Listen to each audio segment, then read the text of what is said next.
bonjour à tous et à toutes. La présentation étant déjà faite, je vais essayer d'aller tout droit au but.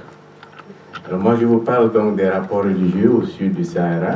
C'est grâce à la rencontre que j'ai eue avec M. Traoré, dans le cadre d'une... c'était une rencontre, un festival à Sikasso, au Mali, le théâtre des réalités, qui m'avait inspiré ce thème que je leur avais proposé, donc, de réfléchir sur les rapports religieux au sud du Sahara. Est-ce que ma voix se fait entendre? Merci. C'est une de mes erreurs. Je parle trop bas. J'ai tendance à parler trop bas. Alors, c'est suite à cette rencontre-là que j'ai sans doute bien connu M. Traoré. Peut-être qu'il a vu que je pouvais donner une contribution à cette assemblée, qui me fait encore une fois de plus partager la beauté de la réalité de la vie partagée. Voilà, avec le théâtre, c'est vraiment ce que j'aime contempler. Et merci à ceux qui ont agi hier, qui nous ont encore donné ce goût de la réalité partagée et qui pénètre notre être. Je vais essayer à ma façon de vous jouer cette pièce-là d'une autre vie, dans un domaine tout à fait particulier, et qui est celui des rapports religieux.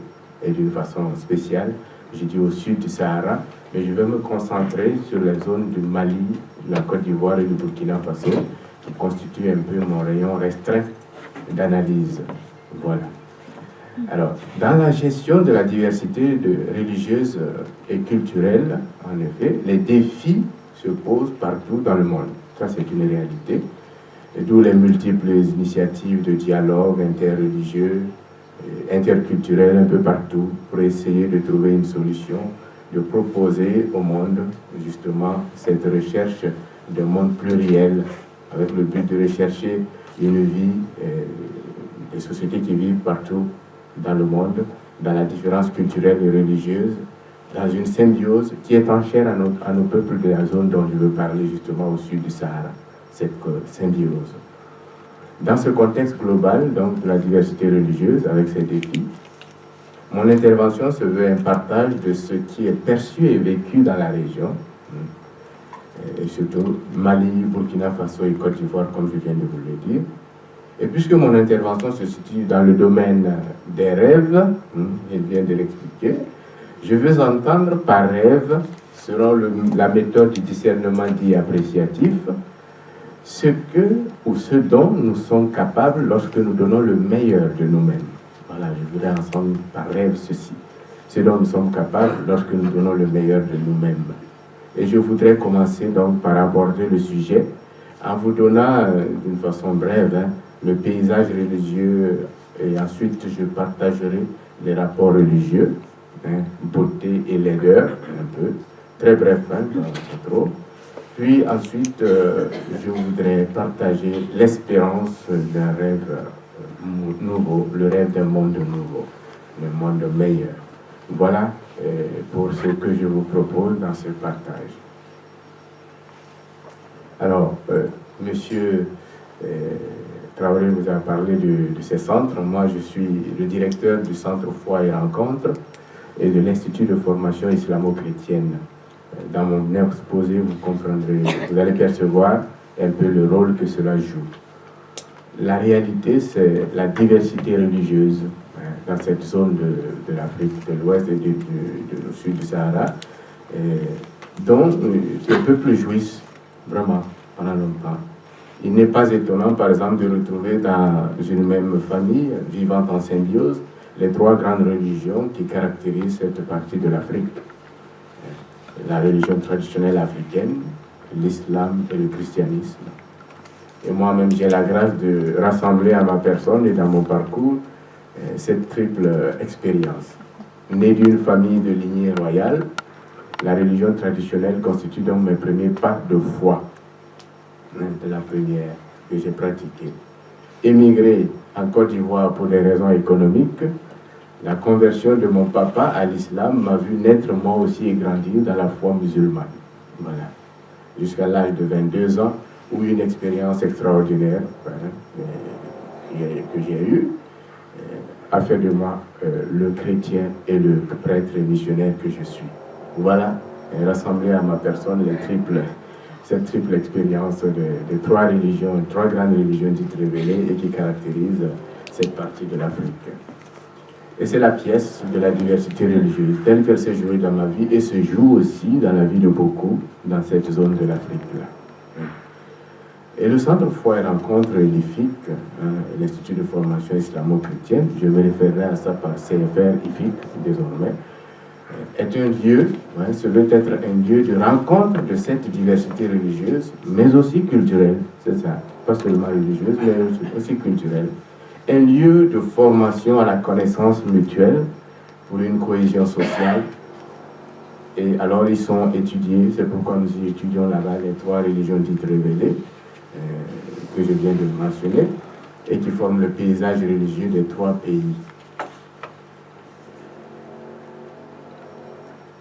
Voilà, la religion traditionnelle africaine, au cœur de la ville de Bobo-Dioulasso. Ça, c'est une photo prise lors de nos rencontres là. On étudie théoriquement un peu ces religions et on va à la rencontre de ces religions. Voilà. Alors, au cœur de Bobo, vous avez le sanctuaire traditionnel. Ils sont en période de transition, c'est-à-dire le successeur n'est pas encore bien fixé. Et le paysage religieux dans notre sous-région est surtout caractérisé par la présence de ces 3, comme je vous l'ai dit.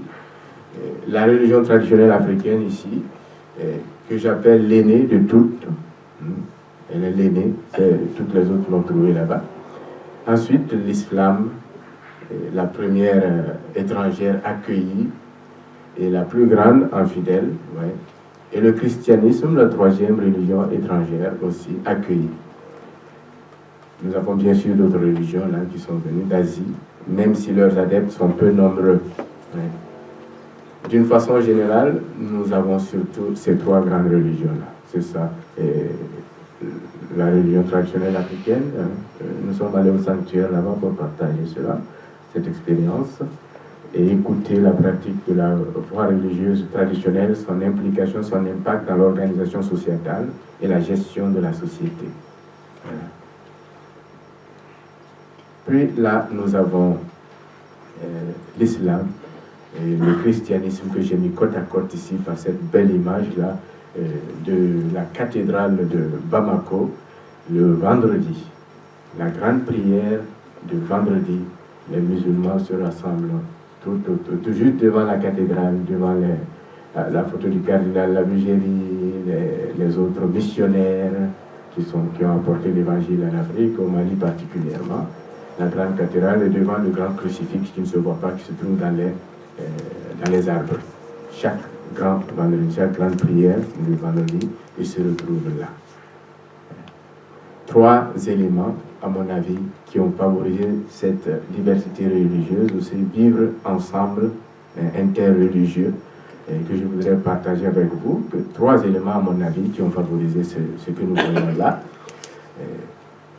Avant tout, le premier élément, la valeur culturelle, ce que je vais appeler la valeur culturelle chère à la religion traditionnelle africaine, qui se caractérise par un sens d'identité, une identité sociale qui transcende l'appartenance religieuse ou culturelle. En d'autres termes, avant d'être chrétien, musulman ou autre, ou bouddhiste, je suis avant tout une personne humaine.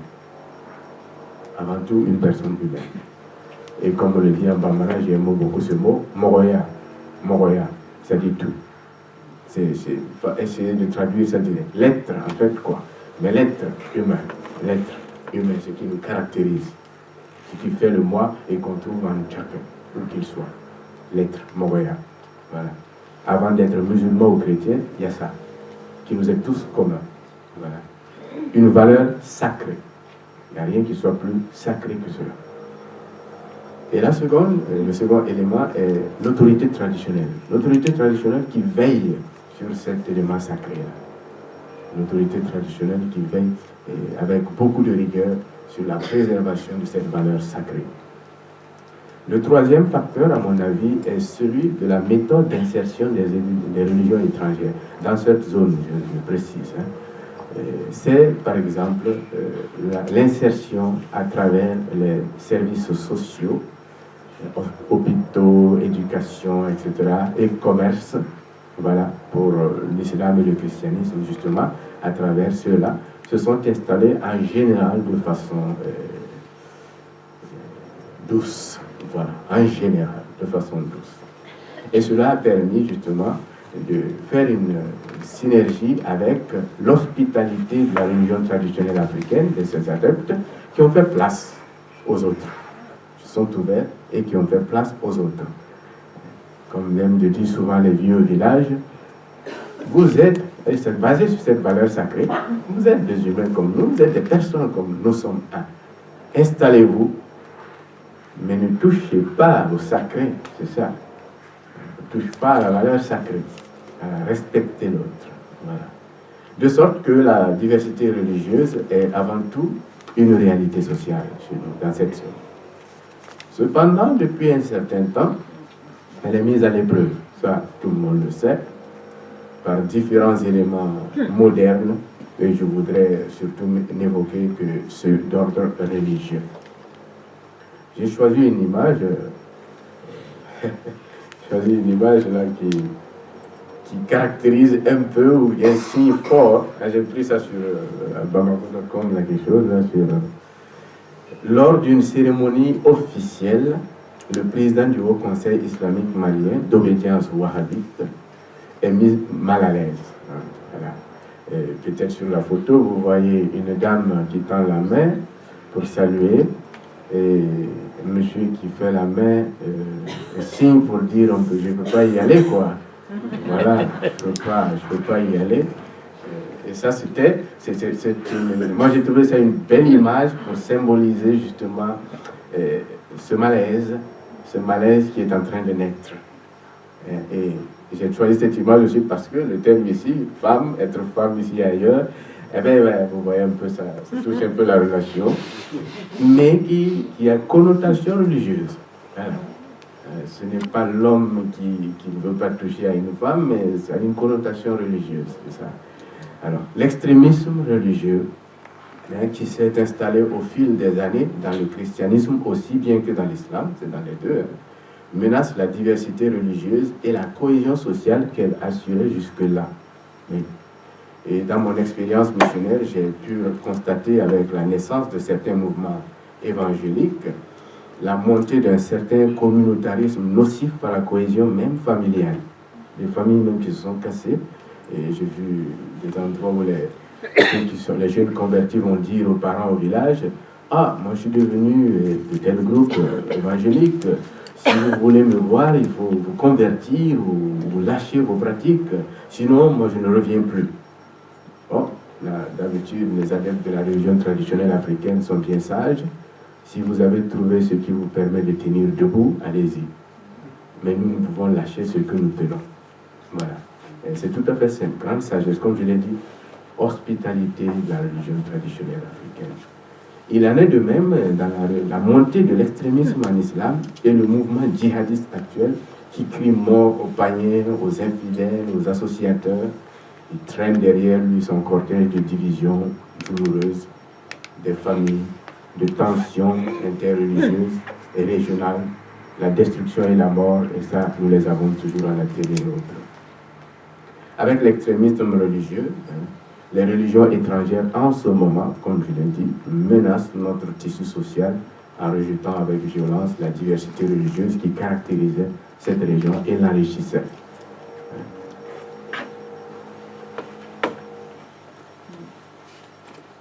Heureusement que nous avons encore de l'espérance. Ça, c'est moi-même ici avec mon papa, El Hadj Issa. Il est venu me voir à Bamako, dans mon centre de mission, au centre Foi et Rencontre édifique.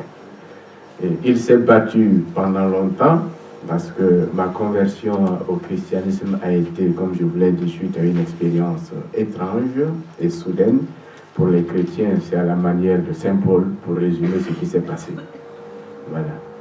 Souvent, j'aime dire, en résumé, il faut prendre l'histoire de Saint Paul dans les Actes des Apôtres et remplacer le cheval par un vélo, et vous avez mon histoire. Voilà. Voilà. Alors mon père, après une longue lutte, là, a fini par comprendre qu'il y avait autre chose qu'un combat ou un dédain de l'islam. Ce n'était pas du dédain, par dédain pour l'islam que je suis devenu chrétien, ni pour jeter l'islam par la fenêtre, non, mais c'est un appel. Un appel qu'il a reconnu à la fin être celui de Dieu et a laissé faire. Donc il est venu me rendre visite, encore là, symbole de ces rapports-là, ces rapports religieux. Et la base, comme je vous l'ai dit, il y a un sacré, une valeur sacrée qui traverse la vie de l'homme. Et pour que je devienne chrétien ou musulman ou bouddhiste, il y a cette partie-là qui ne disparaît pas. C'est pourquoi, effectivement, parler de statistiques, c'est entre griffes de l'à peu près, faire de l'à peu près dans ce domaine-là. D'ailleurs, au Mali, on dit interdit, là. Mais, comme disait le cardinal Zerbo, on dirait il y a 75 à 80, 85, moi j'irais jusqu'à 85, 90% de musulmans et 10% ou 15% de chrétiens et 100% de pratiquants de la religion traditionnelle africaine. Et ça, il a résumé cette réalité. C'est vrai pour dire, il y a cette valeur sacrée qui traverse les appartenances. Cependant, cette expérience douloureuse, effectivement, que nous voyons, heureusement, face à cette valeur culturelle qui transcende. C'est ça qui fait que mon papa peut venir me voir. En quoi consiste la vie d'un prêtre, celui de mon fils, qu'est-ce que c'est, qu'est-ce qu'il fait, à quoi ça rime, qu'est-ce que cela apporte. Et comme disait Françoise Héritier, là, je pense que c'est un anthropologue, dans son article intitulé « Famille et les sociétés humaines », les sociétés humaines et la famille, il disait que dans la société traditionnelle, l'individu était pris dans un réseau complexe et serré d'obligations villageoises qui unissaient entre eux les lignage et dont il connaissait les règles dès son enfance. Et cet héritage culturel est enfin mis en valeur. On retourne à ces valeurs qui nous unissaient dans la différence, dans la diversité culturelle. On retourne à ces valeurs-là. Et cela fait un plus positif, moi j'ai dit, à quelque chose de malheur est bon, parce que ce que l'on prenait pour argent comptant, sans être un peu reconnaissant que c'est une valeur à préserver, on est en train de la perdre et on se réveille. Il y a un sursaut de société. Face au fondamentalisme religieux, qui nous éveille à nos valeurs actuelles. Et dans ce sens-là, nous avons choisi, nous, opter pour une formation, la formation d'une connaissance, pour une connaissance mutuelle en vue d'un respect mutuel et d'une cohésion sociale dans la diversité. Voilà la mission que se donne ce centre, la centre foi et rencontre édifique. La formation et la rencontre avec les autres, comme je vous ai montré les images, avec les photos, on va rendre visite après avoir étudié ces religions un peu, on va à la rencontre des adeptes, l'échange. Alors l'objectif c'est d'éclairer donc les adeptes des différentes religions. Et comme dans les valeurs traditionnelles, la liberté religieuse est sacrée, bien, tout le monde, on s'y retrouve tous ensemble. Et c'est pourquoi, dans nos constitutions d'ailleurs, je pense, c'est pour ça que nos constitutions, dans cette zone-là, justement, reconnaissent ou insistent sur la laïcité et le caractère laïque de l'État. C'est, je crois, Jean-Marie Possel qui disait, non, Jean Possel, qui est un ambassadeur français, actuellement conseiller des affaires étrangères et de développement international comme ça, qui disait que la laïcité à la française est fondée sur la liberté, et la République garantit la liberté de conscience, de religion. La laïcité n'est pas une valeur ni une opinion, mais elle est un cadre juridique, un principe juridique. Elle est la scène, maintenant il faut jouer la pièce de la vie. Donc, je trouvais que c'était beau, c'était une belle image. Mais la scène, et il faut jouer maintenant la pièce de la vie. Et la laïcité ne donne pas un sens à la vie, mais lui donne un cadre. Et j'ai trouvé que c'était beau. Ouais, c'était très bien exprimé.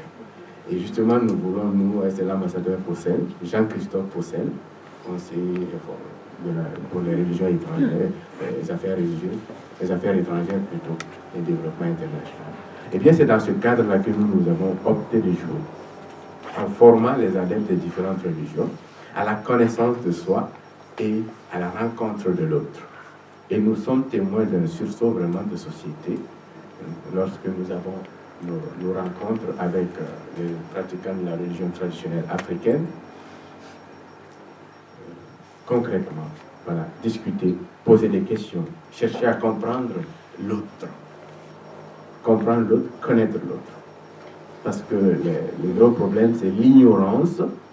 Moi, je trouve deux gros éléments dans mon expérience, justement dans ce dialogue-là, dans les rapports, analyse des rapports interreligieux. Il y a l'ignorance.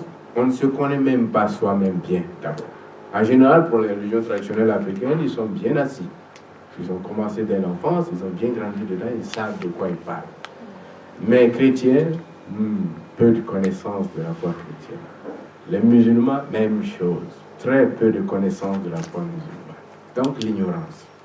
Et un couplé à un communautarisme aveugle.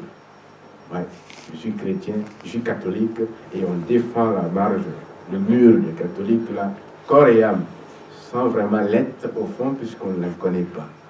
Il en est le même pour l'islam aussi. Et cela fait partie du problème. Nous avons choisi donc de former et créer un cadre de rencontre. Là, avec nos frères musulmans.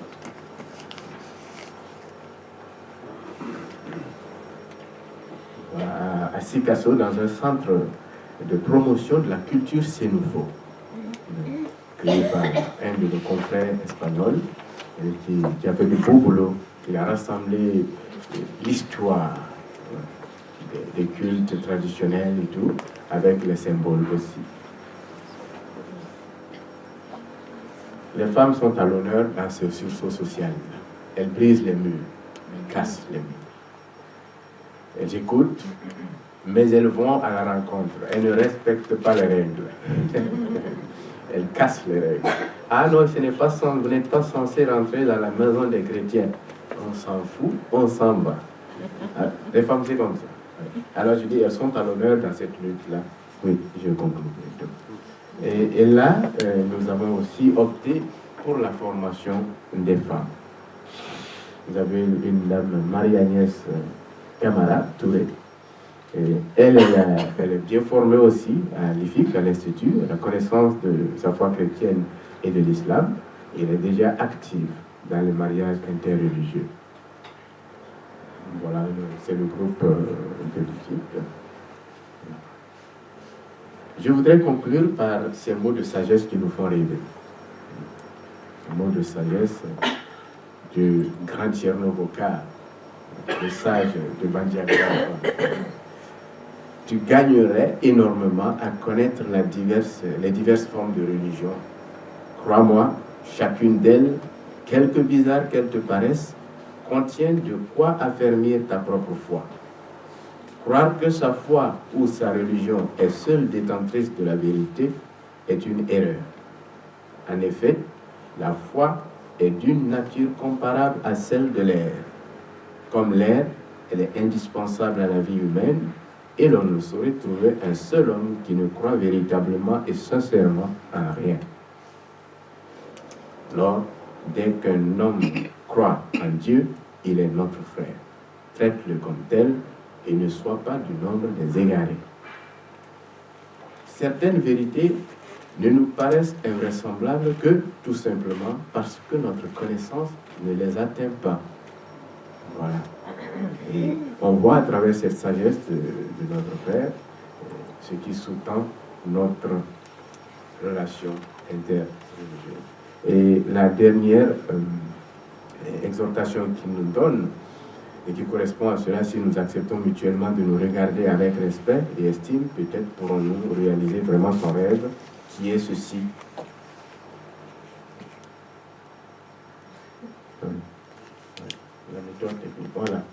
En Dieu, frère de toutes les religions, abaissons les frontières qui nous séparent, volant comme un aigle aux ailes puissantes vers l'union des cœurs, vers une religion qui ne tendra pas à l'exclusion des autres professions de foi, mais à l'union universelle des croyants libres de leur personne et moralement libérés des appétits de ce monde.